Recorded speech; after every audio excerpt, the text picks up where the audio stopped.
Magsimula tayo sa balitang tila imposibleng mangyari. Ngunit ngayon ay selyado na. 11 taon matapos ang kanilang unang pagkaharap noong 2015, formal nang kinumpirma ang Pacquiao-Mayweather 2 na itinakda sa September 25, 2026 sa T-Mobile Arena sa Las Vegas.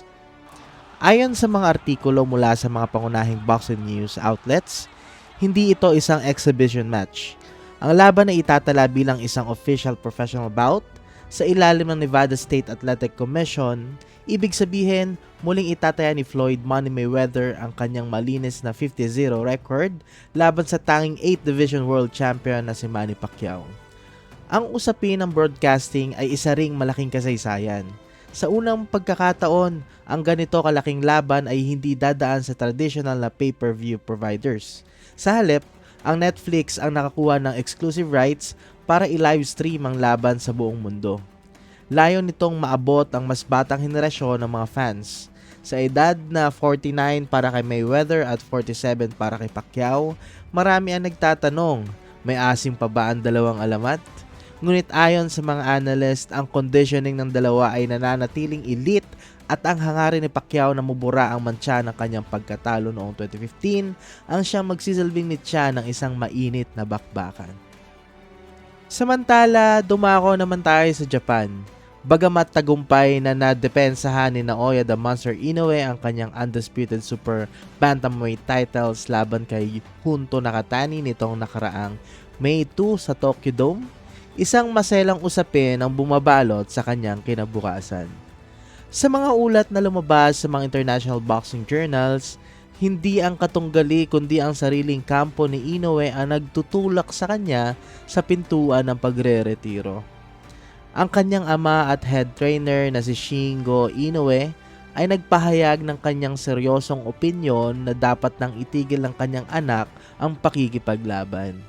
Ayon kay Shingo, naabot na ni Naoya ang peak o rurok ng kanyang kakayahan matapos maging undisputed sa dalawang weight classes, isang achievement na bibihirang magawa sa kasaysayan. Ang pangunahing rason ng ama ay ang kaligtasan at legacy.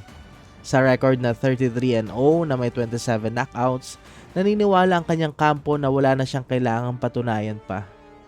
Sa kasalukuyan, si Inoue ang kinikilalang number 1 pound for pound fighter ng The Ring at iba pang respetadong boxing publications. Kung itutuloy ni Inoue ang kanyang career, ang susunod na lohikal na hakbang ay ang pag-akyat niya sa 126-pound featherweight division upang harapin ang kampyon tulad ni Ray Vargas o Rafael Espinoza.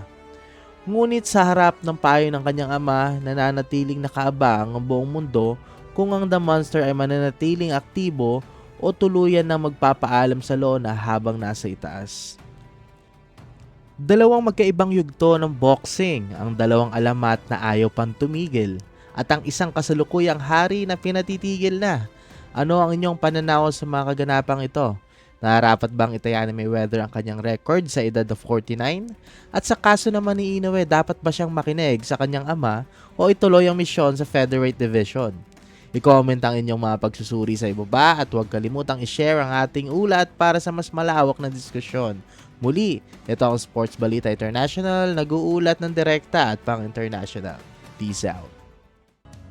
Para maging updated sa mga sports news and events, basketball, boxing, esports at kung ano paman, huwag kalimutang i-follow ang Sports Balita International sa ating Facebook at YouTube page para laging updated sa mundo ng palakasan.